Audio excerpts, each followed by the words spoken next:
যেটা C programming করা হয়েছে এবং আমরা ডেটাবেসটা বোঝার চেষ্টা করবো। প্রথমে দুটি হেডার যুক্ত করা হয়েছে, মানে স্টুডিও ডট এস ব্যবহার করা হয়েছে প্রিন্ট এবং ফাংশনের জন্য। আর স্টুডিও ডট এস সম্পর্কে কাজের জন্য যুক্ত করা হয়েছে। তারপর ফার্স্ট প্রোগ্রাম মেইন ফাংশন আছে, প্রতিটি সি প্রোগ্রাম মূল অংশ এটা যেখান থেকে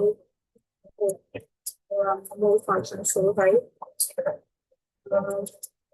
তারপর কিছু ভ্যারিয়েবল যুক্ত করা হয়েছে, যেমন একটা cipher text available sequential instruction plain text available হয়েছে partial to 5 একটা সাইফার টেক্সট অ্যারেতে এনক্রিপ্ট মেসেজ সংরক্ষণ করা হবে। এই অ্যারেতে সেই একটি সিক্রেট রাখা হবে যেটি এনক্রিপশনের সময় ব্যবহার করা হয়েছিল। প্লেন টেক্সট অ্যারেতে ডিক্রিপশন এর পর আসল বার্তাটি সংরক্ষণ করা হবে। আর ভেরিয়েবলটি লুপ চালানোর জন্য ব্যবহৃত হবে। এরপর ব্যবহারকারীর কাছ থেকে সাইফার টেক্সট ইনপুট নেওয়া হয়েছে। এখানে যে প্রিন্টেড ইন্টার সাইফার টেক্সট এবং ব্যবহারকারী সাইফার টেক্সট ইনপুট করতে পারবে এবং কি ইনপুট নেওয়া হয়েছে, পরের লাইনটা ইনপুট নেওয়া হয়েছে। মনে রাখতে হবে এখানে অবশ্যই সেই একই কি ব্যবহার করতে হবে যেটি এনক্রিপশনের সময় ব্যবহার করা হয়েছিল। আর কি এর তথ্য সাইফার টেক্সটের দুটোকে সমান হতে হবে। এরপর শুরু হচ্ছে ডিক্রিপশন প্রসেস। এখানে তো ফর লুপ ইউজ করা হয়েছে। এই লুপে সাইফার টেক্সটের প্রতিটি অক্ষরের জন্য একবার করে চলবে। লুপের ভিতরে ডিক্রিপশন ফর্মুলা ব্যবহার করা হয়েছে।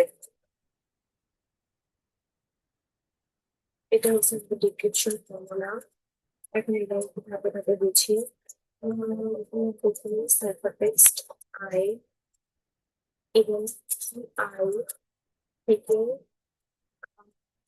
তবে মান নেওয়া হয়েছে সাইফার টেক্সট এর আউটপুট থেকে নিয়ে অক্ষর বিয়োগ করা হয়। বিয়োগ করার পরে অনেক সময় মান ঋণাত্মক হতে পারে, তাই +26 যোগ করা হয় যাতে ফলাফল সবসময় ধনাত্মক থাকে। এরপর 26 ব্যবহার করে যাতে ফলাফল 0 থেকে 25 মধ্যে সীমাবদ্ধ থাকে। অবশেষে +a যোগ করে সংখ্যাটিকে আবার ক্যাপিটাল লেটার এ রূপান্তর করা হয় এবং সেটি প্লেন টেক্সট অ্যারেতে সংরক্ষণ করা হয়। মেক শেষ হওয়ার পরে স্ট্রিং এর শেষে নাম ক্যারেক্টার যোগ করা হয়। Plane text I equal to slash 0 এর ফলে প্লেন টেক্সট একটি সম্পূর্ণ স্ট্রিং হিসেবে সংরক্ষিত হবে।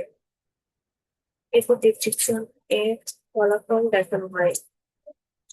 এই যে প্রথমে ডেসক্রিপশন ফলাফল দেখানো হয় এবং ব্যবহারকারী এনক্রিপশন এর আগে থাকা মূল বার্তাটি দেখতে পারবে। সবশেষে রিটার্ন 0 এবং পর্যন্ত সফলভাবে শেষ হয়েছে।